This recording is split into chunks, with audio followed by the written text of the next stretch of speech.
इंद्र द्वारा काम का स्मरण, उसके साथ उनकी बातचीत और उनके कहने से काम का शिव को मोहने के लिए प्रस्थान।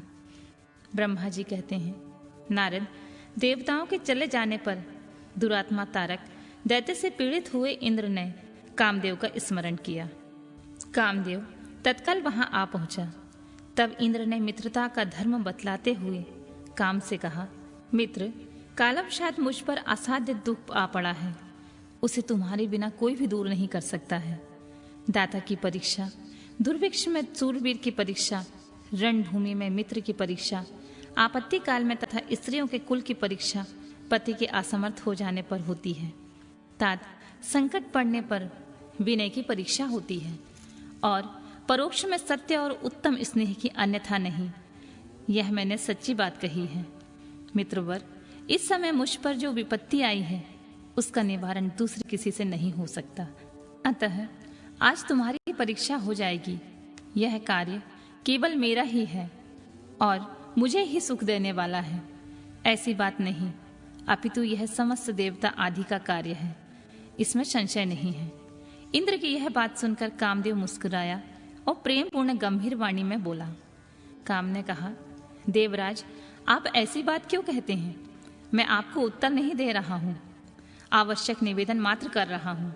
लोक में कौन उपकारी मित्र है और कौन बनावटी, यह स्वयं देखने की वस्तु है, कहने की नहीं। जो संकट के समय बहुत बातें करता है वह काम क्या करेगा? तथापि महाराज, प्रभु, मैं कुछ कहता हूं उसे सुनिए।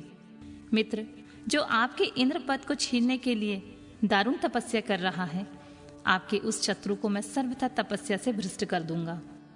जो काम जिससे पूरा हो सके, बुद्धिमान पुरुष उसे उसी काम में लगाएं।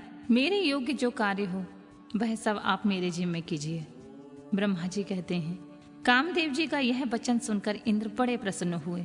वे कामनियों को सुख देने वाले काम को प्रणाम करके उससे इस प्रकार बोले। इंद्र ने कहा, तात मनोभव, मैंने अपने मन में जिस कार्य को पूर्ण करने का उद्देश्य रखा है उसे सिद्ध करने में केवल तुम ही समर्थ हो, दूसरे किसी से उस कार्य का होना संभव नहीं है। मित्रवर, मनोभव काम जिसके लिए आज तुम्हारे सहयोग की अपेक्षा हुई है उसे ठीक ठाक बता रहा हूँ, सुनो।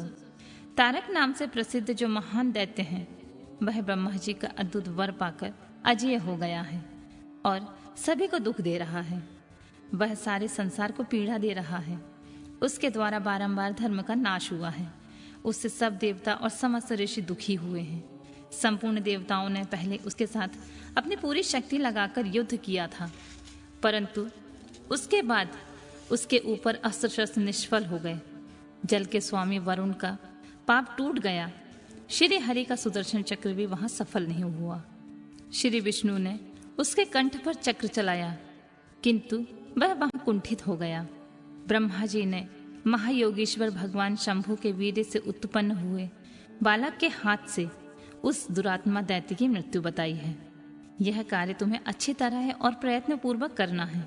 मित्रवर, उसके हो जाने से हम देवताओं को बड़ा सुख मिलेगा। भगवान शंभु गिरिराज हिमालय पर उत्तम तपस्या में लगे हैं। वे हमारे भी प्रभु हैं, कामना के वश में नहीं हैं, स्वतंत्र परमेश्वर हैं।